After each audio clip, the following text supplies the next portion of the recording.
एलसीबीच्या धडक कारवाई, जबरी चोरी करणारे तिघे अटकेत, सोन्याचा गोफ हस्तगत. सांगली दिनांक 6.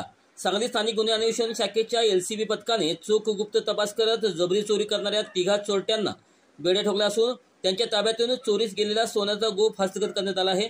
अटक करण्यात आलेल्यामध्ये कोल्हापूर व सांगली जिल्ह्यातील तरुणांचा समावेश असून त्यांनी वाळवा तालुक्यातील गोटखिंडी परिसरात एका वृद्ध नागरिकाच्या गळ्यातील गोफ हिसकडून चोरी केली होती.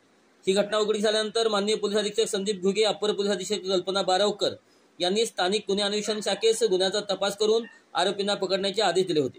त्या अनुषंगाने पोलीस निरीक्षक सतीश शिंदे यांच्या मार्गदर्शनाखाली सहाय्यक पोलीस निरीक्षक जयदीप कळेकर आणि त्यांच्या पथकाने कारवाईची धडक मोहीम सुरू केली.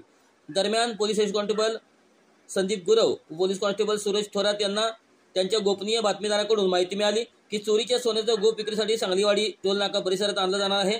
त्यानुसार पोलिसांनी सापळा रचला. काही वेळातच तिन्ही संशयित मोटरसायकल स्वार त्या ठिकाणी आल्याचे दिसले.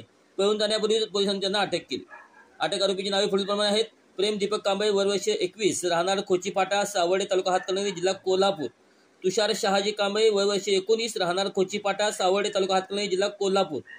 आकाश प्रकाश टिबे, वय वर्ष 22, राहणार नाईबा मंगल कार्यालयाजवळ गोटखिंडी, तालुका वाळवा, जिल्हा सांगली. पंचासमक्ष घेतलेल्या अंगझडती दरम्यान प्रेम कांबळे यांच्या पॅन्टच्या खिशातून सोन्याचा गोफ सापडला. चौकशी दरम्यान आरोपींनी कबुली दिली की त्यांनी तिघांनी मिळून गोटखिंडी ते मालेवाडी रोडवरून सकाळी फिरायला गेलेल्या एका वृद्ध व्यक्तीच्या गळ्यातील सोन्याचा गोफ खिसडा मारून चोरी केली आहे. सदर गुन्ह्याची नोंद आष्टा पोलीस ठाण्यात आधीच झाली असल्याचे पोलीस तपासात निष्पन्न झाले. पोलिसांनी आरोपीच्या ताब्यातील सोन्याचा गोफ पंचासमक्ष जप्त केला असून तिन्ही आरोपी व जप्त मुद्देमाल पुढील तपासासाठी आष्टा पोलीस ठाण्याकडे वर्ग करण्यात आला आहे. या कारवाईत सहाय्यक पोलीस निरीक्षक Jaydeep Kalekar, police head constable Sandeep Gurav, police constable Suraj Thorat आणि स्थानिक गुन्हे अन्वेषण शाखेचे संपूर्ण पथक यांनी मोलाची भूमिका बजावली. पुढील तपास आष्टा पोलीस ठाण्याचे अधिकारी करत आहेत.